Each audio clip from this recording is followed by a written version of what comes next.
Hey everyone, it's Friday, and for the past week, in the first reading, we've been hearing a lot from St. Paul in his first letter to the Thessalonians. And myself, I've found myself more drawn to talk about the gospel, but St. Paul to the Thessalonians is great too. And today there was something that really jumped out at me, and I think that's something that's great for our reflection today.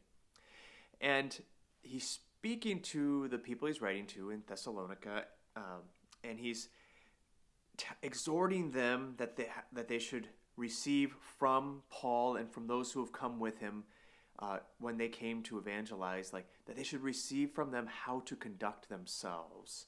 That he's given them instruction in how the Lord Jesus has called them to live. And he says this line, which I think is great: "This is the will of God, your holiness." And I don't know that we talk about holiness enough.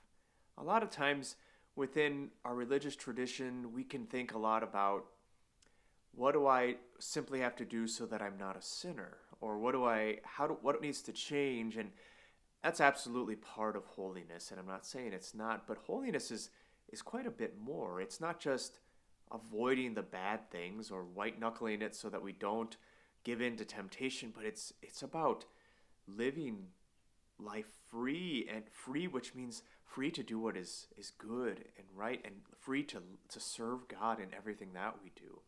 St. Paul specifically talks about holiness in this regard to the Thessalonians as living in sexual holiness or sexual purity, but he's talking about a lot more than that too when we speak of holiness. And holiness, what it really means eventually is that we would be saints. And I think that for different people that can trigger different feelings. Like some people are like, yeah, that's what I want. Or some other people are like, that's not me. I'm not a saint. We say that sort of thing all the time. But that's what we're called to be. We might not become a saint that's named in the canon of the church, that we have a day in the liturgical year for our feast day. But boy, are we called to be saints. If we want to go to heaven, that's what it means, that we're called to be saints. And we do that by growing in holiness, by growing in virtue. And when we do that as well, it helps us to refrain from the things that are bad. Have you ever noticed that when you are giving yourself to others, when you're doing things for other people, that you're less likely to be tempted? It's not by accident. All of this is important for our holiness. Let's ask the Lord today that we might grow in holiness and that we might turn to him and ask him for help in that, because it's our holiness that will lead to heaven.